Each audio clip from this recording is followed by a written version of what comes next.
I'm going to have to be damn near perfect to make sure I don't lose this. On Monday, this race was 13 laps, but by Tuesday, it got changed to 15, which meant the pit window was a lot bigger and gave us the opportunity to be able to take advantage and put ourselves in position to fight for the win.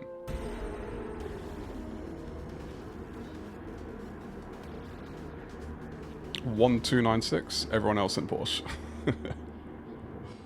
Welcome back to another Daily Race C. This time we're at the Michelin Raceway Road Atlanta. We're in Group 3 cars for a 15-lap race where we've got to use both racing mediums and racing softs. Tyre wear isn't going to be the worst, which means there is going to be quite a variance of strategy. So let's get to the action and see how things shake out.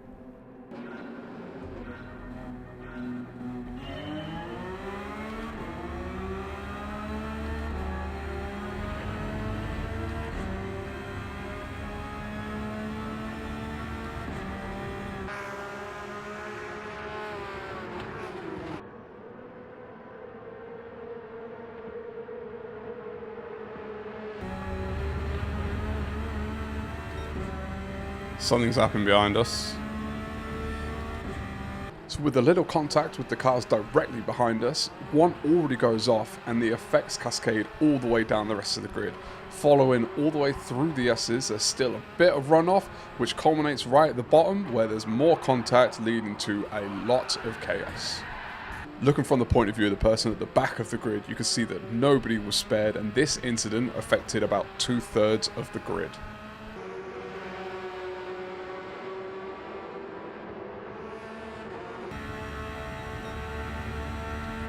Dark Knight's dropping back a little bit.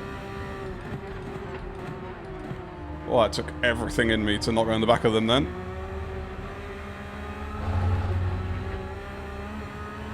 With the opening lap incident starting with the car directly behind us, this meant that we were now put into a pack leading the race, and we wanted to do everything we could to keep it that way. Main thing right now is can I stay relatively close to this front pack if I can. Puts me in good stead later in the race.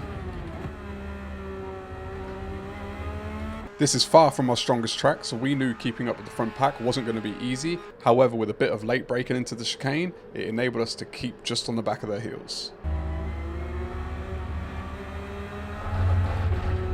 Made it back up in the braking zone. That's what we needed.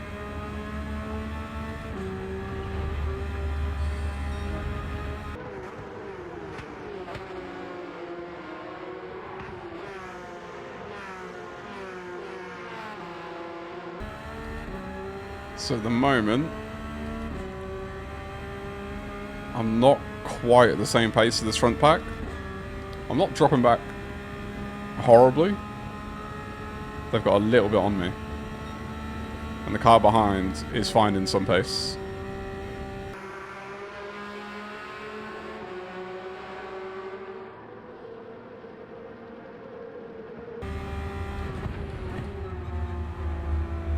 That's horrible. I would have lost a lot of ground right then. The only thing that's working in my favour is the two cars in front are fighting.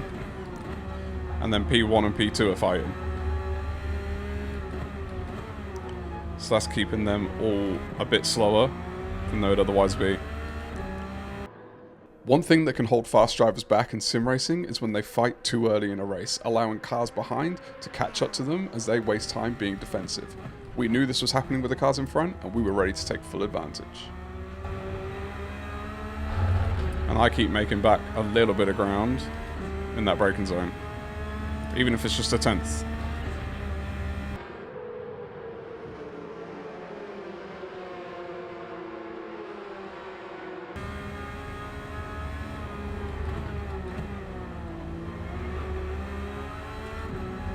That's a shame.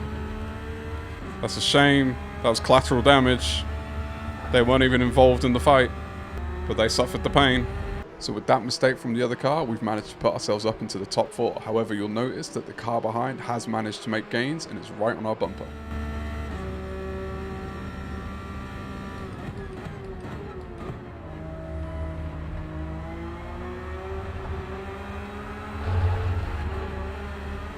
Them fighting's definitely helped me.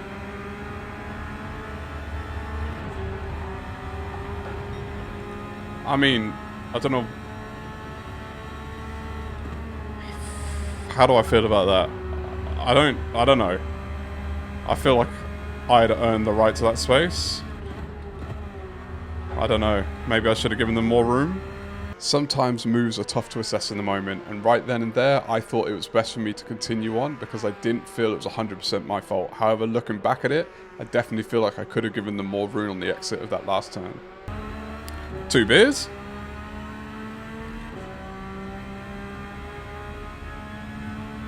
Now, they had a lot more pace than me, and they struggled a bit on this lap, so I wonder if they're on softs. With this race being changed to 15 laps overnight, that meant that the tyre strategy was going to be a lot more varied. As we'll see later in the race, this was going to play right into our hands. About to find out.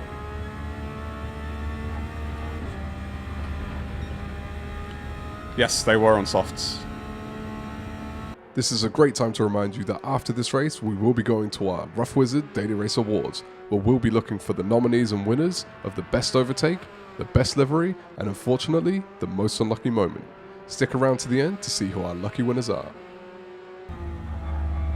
That definitely makes this race a little bit more interesting as far as how things might shake out. But I've got at least one more lap, if not 2, before I pit.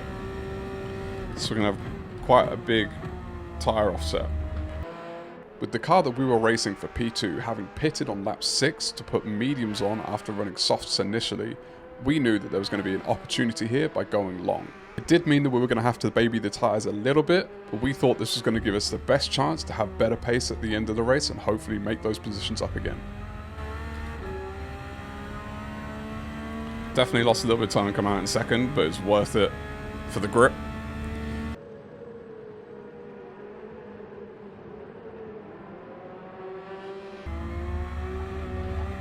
I think I'm going to do one more lap because I'm in clean air.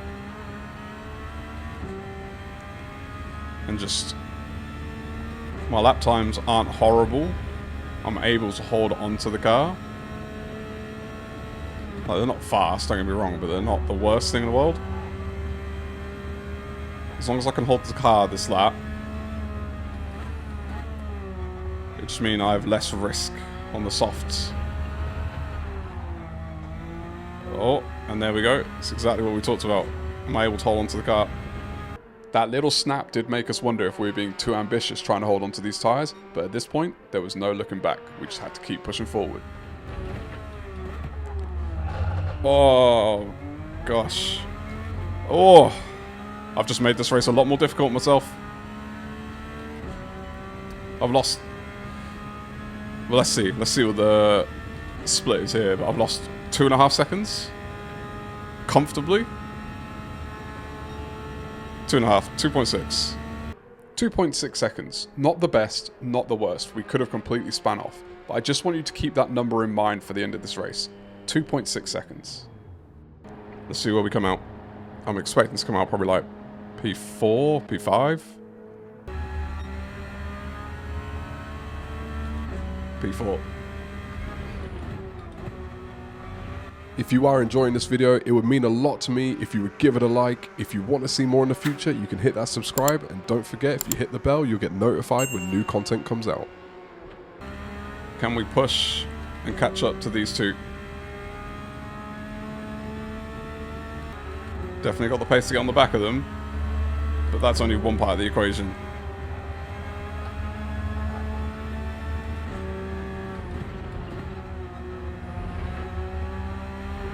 It's already clear that the tyre strategy has worked out in our favour.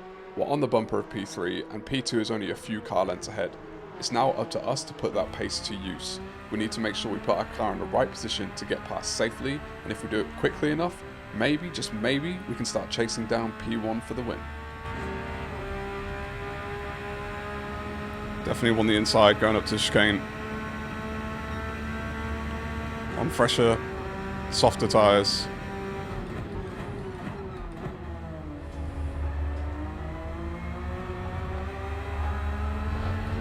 And let's escape. That's one overtake done. One more, and we're going to be up into the top 2 again, chasing down P1.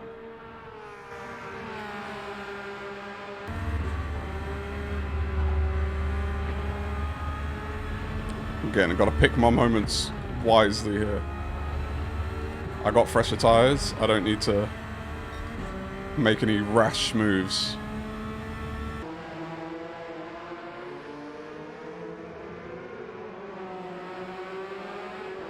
At the end of this lap, we're only going to have 3 to go, so we need to make sure we can get past P2 now and start to put the chase on for P1.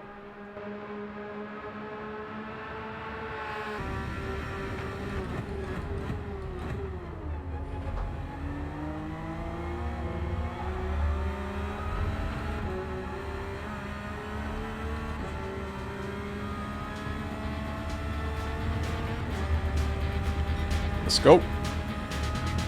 Now I've got to run away.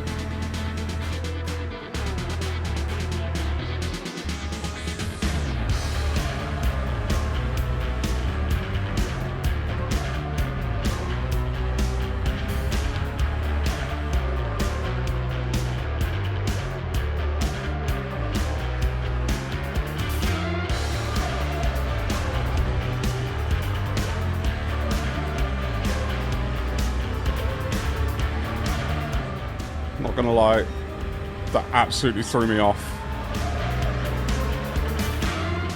I was just about to say, with more grip, I got out of the chicane a lot better than them, and I was carrying a lot more speed, but I lost all that momentum because of that ghost.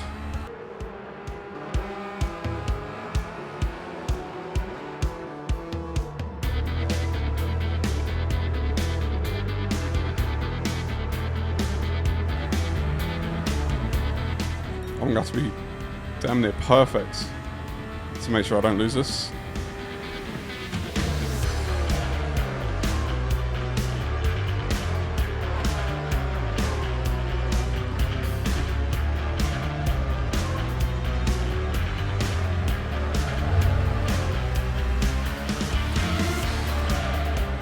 Alright, let's go. Last lap. Nothing is promised.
Let's go.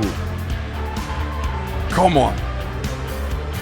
Get in. Let's go. Yes. Only 2 seconds off the lead as well. I'm very happy with that. And there we have it. Add another P2 trophy to the mantelpiece. And look, I did tell you to remember that 2.6 seconds. Maybe without those mistakes, it could have put us in a better position to be able to fight for the win. And while I could sit and think about this all day, right now, I want to move on to my favorite thing, the RufffWizard Daily Race Awards. As always, let's start off with the best overtake. And our first nominee is S. McGee. Coming up to the chicane, they put their car on the inside, brake late, but keep the car under control so they can get through the chicane safely and take P5. And our second nominee is Andre92. This time going into the same chicane but on the outside line. They brake later, get the car swung around, and P7 doesn't give them enough room. They take the contact, but still manage to keep the place anyway. And our third and final nominee is S. McGee yet again, this time going through the two 90-degree right-handers on the outside line. This is a brave line to be able to take, but they managed to keep the car completely under control, take advantage of the extra traction, and get away in P9. And the winner is... it's S. McGee. In the races that I've done at this track and watched, I've yet to see someone make this move this confidently. To go around the outside of the double 90-degree right-handers, keep enough traction in the car and enough control to get away and keep the place, that has to be rewarded in my book. Well done, S. McGee, you are this week's winner of Best Overtake. Next, let's take a look at the nominees for Best Livery. And our first nominee is Stefan, with the deep and rich metallic blue floral 911. It's got some great pink accents and some white trim. When I look at this, I just think Alpine, take notes for your special liveries. And next up we have Under 92, with the H&R black, white and red striped chrome 911. The thing I like about this livery is the chrome is clearly extremely present. However, when you're following or looking in your rear view, it's not that obvious because of the way that the color accents have been applied. I'm categorizing this one under clever liveries. And then last but not least, we have Buoyant Kenny with the Bilstein 296. Now, Bilstein is one of those liveries you do get to see quite a lot in the game. However, the way it's been applied on this Ferrari is stunning. And I have to give special mention to the metallic paint application as well. It really makes this livery pop. And the winner is... it's Stefan. This wasn't the easiest decision, but I ended up going with Stefan because this livery really did grow on me. It was one that was both delicate, but also racy. And it does show you that with a color palette of blue and pink, you can apply in a very elegant way. Well done, Stefan, you are this week's winner of Best Livery. And last but not least, let's take a look at the most unlucky moment. As always, there are no nominees for this award. We go straight to the winner. And unfortunately, this week's winner is Buoyant Kenny. When you're talking first lap incidents, to be in P6, really on the back of P5, to be touched just going through the corner, be sent into the barrier and end up finding yourself completely at the back of the grid and very detached from the pack, it doesn't get much worse than that. I'm sorry that had to happen to you, Buoyant Kenny, especially on the opening lap, only a couple of corners in. However, we have recognized this. I did see that your race did go a bit downhill from there and eventually you did end up quitting. If this can be a message from me to you, don't ever quit on the race. You can at least get some time trial laps out of it. But we are here to recognize that that bad start was not your fault. So you are this week's unlucky winner of Most Unlucky Moment. And there we have it. That's a wrap on this one. Thank you so much for sticking along with me. How do you feel about those awards? Let me know in the comments below. If you did enjoy the video, please give it a thumbs up. And if you want to see more in the future, hit that subscribe. If you've got some spare time and want to check out some more, here's a couple of options for you. I'm out.